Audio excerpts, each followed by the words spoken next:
కడప జిల్లా జంగాలపల్లె గ్రామ పంచాయతీలో భువనేశ్వర్కి టీడీపీ శ్రేణులు ఘన స్వాగతం పలికారు.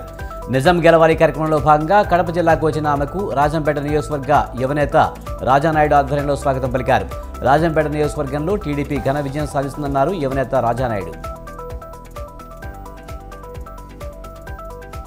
గత బీఆర్ఎస్ ప్రభుత్వంపై జంగా రాఘవరెడ్డి మండిపడ్డారు. 10 సంవత్సరాల పాలనలో రైతులకు, విద్యార్థులను కేసీఆర్ తీవ్ర ఇబ్బందులకు గురి చేశారన్నారు. తెలంగాణ వచ్చాక కొంతమంది బీఆర్ఎస్ నాయకులు మాత్రం బాగుపడ్డారని ఫైర్ అయ్యారు. ఎంపీ ఎలక్షన్లో బీఆర్ఎస్కు ఒక్క సీటు కూడా రాదని జోషిన్ చెప్పారు.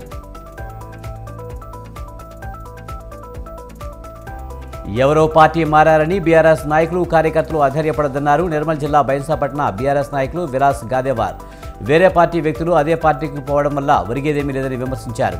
అసెంబ్లీ ఎన్నికల్లో దెబ్బతిన్న తర్వాత ఎంపీ ఎన్నికల్లో బీఆర్ఎస్ అభ్యర్థిని గెలిపించుకోవడమే లక్ష్యంగా ముందుకు సాగాలని పిలుపునిచ్చారు.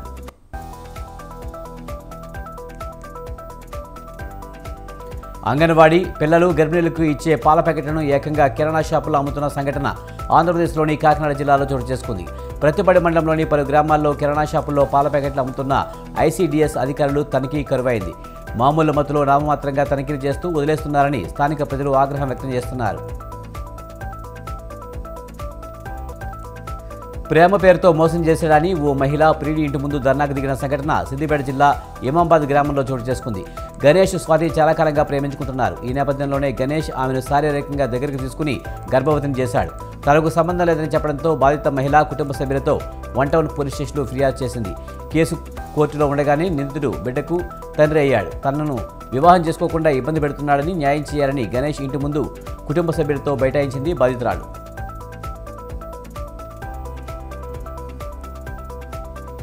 అరగంటలో పెళ్లి, ఈలోపే మరో యువతి పెళ్లి కుమారుడు తన సహజీవనం చేస్తున్నాడని పెళ్లి కుమార్తె కుటుంబ సభ్యులకు ఫోటోలు పంపిన సంఘటన కర్నూలు జిల్లాలో చోటు చేసుకుంది. వెల్దుర్తి మండలం రాములకోట గ్రామానికి చెందిన యువకుడికి కర్నూలు మండలానికి చెందిన యువతితో పెళ్లి కుదిరింది. పెళ్లి పీటల మీద కార్యక్రమం జరుగుతుండగా పెళ్లి కుమార్తె తల్లిదండ్రులకు అల్లూరు జిల్లాకు చెందిన ఓ వివాహిత ఫోన్ చేసింది. పెళ్లి కుమారుడు తనను పెళ్లి చేసుకుంటాడని, పిల్లాడు ఉన్నాడంటూ ఫోటోలు షేర్ చేసింది. దీంతో అసలు భాగోతం బయటపడడంతో వధువు కుటుంబ సభ్యులు పెళ్లిని ఆపేశారు.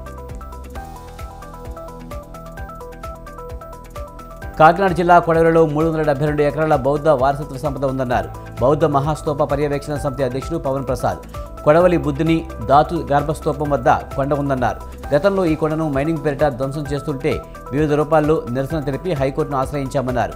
ఇప్పుడు దీనిపై హైకోర్టు మధ్యంతర ఉత్తర్వులు ఇవ్వడాన్ని స్వాగతిస్తున్నామన్నారు. కృష్ణా జిల్లా రామాపురంలోని చేపల హెచ్చరిలో విషప్రయోగం చోటు చేసుకుంది. దీంతో 2 ఎకరాల చెరువులోని 10 లక్షల విలువ చేసే 5 లక్షల చేపలు మృతి చెందాయి. ఓ వ్యక్తిపై అనుమానం ఉందంటూ రైతు జనార్దన్ రావు పోలీసులకు ఫిర్యాదు చేశారు.